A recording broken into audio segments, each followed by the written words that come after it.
warahmatullahi wabarakatuh.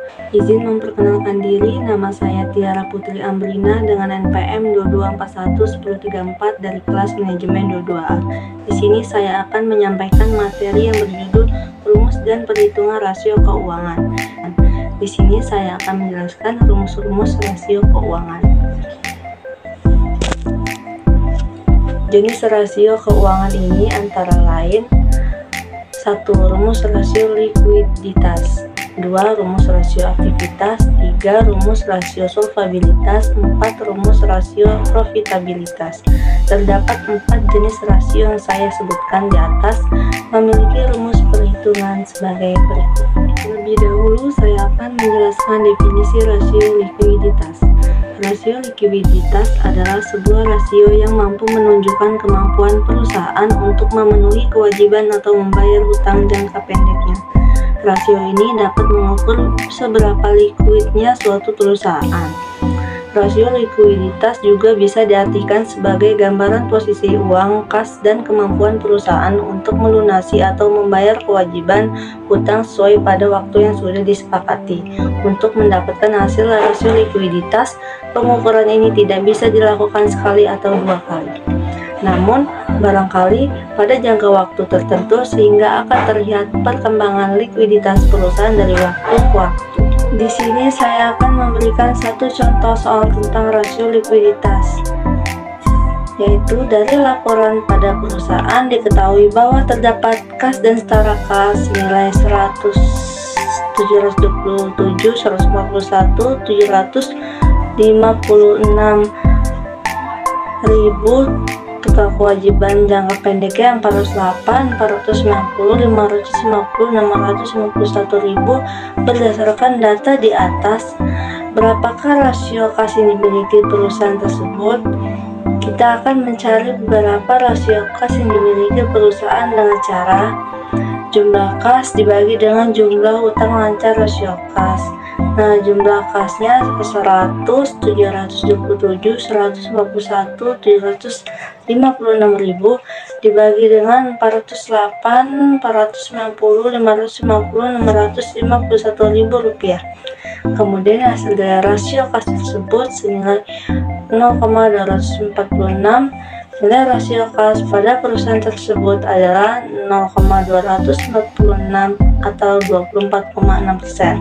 Artinya bahwa saat ini kas perusahaan tersebut hanya mampu menutupi 24,6% dari total utang lancar yang dimiliki. Rasio aktivitas membantu analis mengukur bagaimana perusahaan menangani manajemen inventaris. Hal tersebut merupakan kunci kelancaran operasional dan kesehatan fiskal perusahaan secara keseluruhan. Rumus rasio aktivitas. Rasio aktivitas masing-masing perhitungannya adalah: yang pertama, perputaran piutang. Rumusnya penjualan perusahaan dibagi rata-rata perusahaan dibagi 100%. Yang kedua, perputaran persediaan. Rumusnya penjualan perusahaan atau persediaan milik perusahaan dikali 100%. Yang ketiga, perputaran aktiva tetap. Rumusnya penjualan perusahaan atau aktiva tetap punya perusahaan dikali 100%. Yang keempat, perputaran total aktiva. Penjualan yang dihasilkan perusahaan dibagi total aktiva dikali 100%. Semakin mendekati 100% berarti perputarannya semakin bagus dan membawa manfaat untuk perusahaan. Rasio solvabilitas. Rasio solvabilitas merupakan suatu rasio yang berfungsi menilai kemampuan perusahaan dalam melunasi semua kewajiban baik dalam jangka pendek maupun jangka panjang dengan jaminan aktiva atau kekayaan yang dimiliki perusahaan sehingga perusahaan tersebut dilikuidasi atau ditutup. Dengan demikian, nasabah produk asuransi dalam jangka panjang seperti produk asuransi jiwa ini kemudian dapat menilai perusahaan sebelum memilihnya. Rasio solvabilitas, solvency ratio atau leverage ratio kemudian membandingkan beban utang perusahaan secara keseluruhan terhadap ekuitas dan aset. Di sini saya akan menjelaskan rumus rasio solvabilitas. Rumus rasio solvabilitas dibagi sesuai dengan jenisnya sebagai berikut. Yang pertama, rasio utang terhadap aktiva. Rumusnya jumlah seluruh liabilitas perusahaan dibagi total aset milik perusahaan dikali 100%. Yang kedua, rasio utang terhadap ekuitas. Rumusnya jumlah seluruh liabilitas dibagi ekuitas pemegang saham dikali 100%. Jika rasio solvabilitas makin tinggi, berarti perusahaan dianggap mampu untuk melunasi utang-utangnya. Di sini saya akan menjelaskan rumus rasio solvabilitas. Rumus rasio solvabilitas dibagi sesuai dengan jenisnya sebagai berikut. Yang pertama, rasio utang terhadap aktiva. Rumusnya jumlah seluruh liabilitas perusahaan dibagi total aset milik perusahaan dikali 100%. Yang kedua, rasio utang terhadap ekuitas. Rumusnya jumlah seluruh liabilitas dibagi ekuitas pemegang saham dikali 100%. Jika rasio solvabilitas makin tinggi, berarti perusahaan dianggap mampu untuk melunasi utang-utangnya. Soal tentang rasio solvabilitas. Contoh soal solvabilitas yaitu jika sebuah perusahaan memiliki neraca yaitu saham senilai 420 juta, kas 25 juta, laba yang ditahan 145 juta, barang dagangan 200 juta, piutang dagang 75 juta, mesin senilai 250 juta, bangunan 350 juta, obligasi 180 juta, tanah 100 juta. Maka berapakah rasio solvabilitas perusahaan tersebut berdasarkan rasio antara modal dan aktiva? Cara penyelesaiannya dengan diketahui total jumlah aktiva yaitu mesin, kas, barang dagangan, piutang dagang, tanah, plus bangunan, jumlahkan menjadi 1 miliar rupiah. Terus modalnya laba yang ditahan plus saham senilai 565 juta rupiah. Pertanyaannya, berapa rasio modal dengan aktivanya?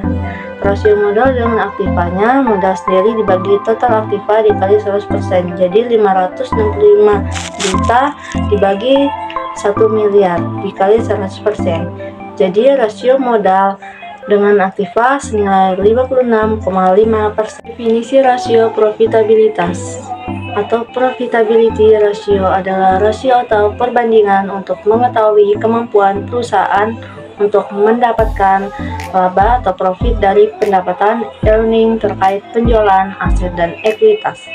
Berdasarkan dasar pengukuran tertentu, jenis-jenis rasio profitabilitas dipakai untuk memperlihatkan seberapa besar laba atau keuntungan yang diperoleh dari kinerja suatu perusahaan yang mempengaruhi catatan atas laporan keuangan yang harus sesuai dengan standar akuntansi keuangan. Rumus rasio profitabilitas yaitu rumus rasio keuntungan atau laba ini juga dibagi sesuai dengan jenisnya. Yang pertama, gross profit margin, penjualan bersih perusahaan dikurang HPP atau penjualan bersih dikali 100%. Yang kedua, operating profit margin, penjualan bersih perusahaan dikurang HPP kurang EBIT atau penjualan bersih dikali 100%. EBIT, earning before interest and tax. Yang pertama, net profit margin, laba bersih setelah pajak atau penjualan bersih perusahaan dikali 100%. Yang kedua, return on investment, ROI, laba bersih setelah pajak atau total aset perusahaan dikali 100%. 3. Return on asset, laba bersih dibagi total aktiva dikali 100%. Apabila rasio laba ini semakin mendekati 100%, artinya nilai keuntungan termasuk tinggi. Pembahasan soal profitabilitas yaitu pendapatan penjualan senilai 400 juta, harga pokok penjualannya HPP-nya 150 juta, yang dicari margin laba kotor. Menghitung laba kotornya dengan cara pendapatan penjualan dikurangi harga pokok penjualan. Jadi laba kotornya senilai 400 juta dikurang 150 juta. Jadi laba kotornya senilai 250 juta.